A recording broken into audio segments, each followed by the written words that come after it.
الكاميرا ورات الباب كيتحل بشويه بلا حتى واحد يبان.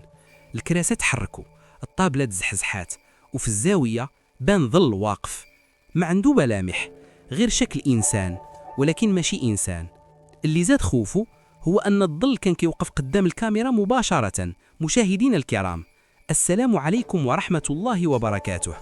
نحييكم في سلسله قصص، كل حلقه قصه واقعيه نستعرض فيها ابرز اخبار المغرب مع طارق قصص وأخبار مغربية.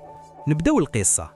الحاج في 2019 في واحد الحومة هادئة في واحد المدينة مغربية معروفة، كان كاين مقهى صغير خدام 24 ساعة. مول المقهى كان راجل عادي سميتو الحاج رشيد، معروف بالمعقول وكيحل حتى الفجر حيث كيجيو عنده الطاكسيات والناس ديال الخدمة الليلية. ولكن في واحد السيمانة وقعت حاجة بدلات حياته كامل.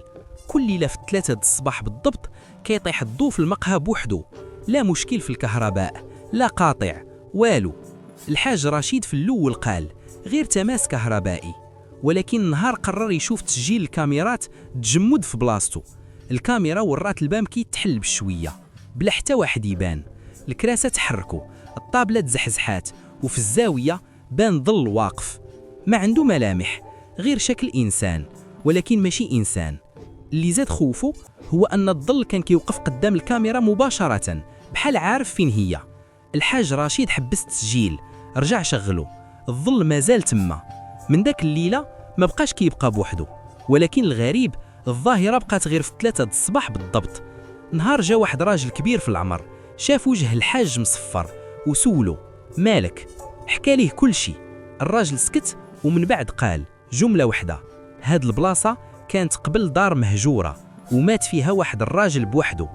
الحاج ما صدقش، حتى مشى سأل مول الحانوت اللي حداه، جاوبوا إيه قبل المقهى كانت دار قديمة لقاو فيها واحد الراجل ميت وما عرفوا حتى شكون هو. داك الليل الحاج رشيد قرر يبقى مخبي في المقهى ويستنى 3 الصباح. الساعة ولات 2:59، القلب كيدق، السكوت تقيل. 3 بالضبط، الضوء طفى وسمع صوت الكرسي كيجر. ما بان حتى واحد، ولكن منين تشعل الضوء لقى الكرسي اللي قدامه تحرك وتزاد عليه حاجة وحدة، بخار النفس، بحال شي حد جالس تما وكيتنفس. الحاج خرج يجري وما رجعش يخدم الليل من داك النهار. المقهى تبدل المول ديالو من بعد شهور، ولكن حتى المول الجديد قال نفس الحاجة. 3 الصباح كاين شي واحد كيجي. إلا كنتي دازت عليك 3 الصباح وسمعتي شي حاجة تحركات بوحدها، ما تكونش بوحدك. هنا كتكمل القصة ديال الحاج. لا تنسى الاشتراك في القناة وتفعيل الجرس، وشكرا.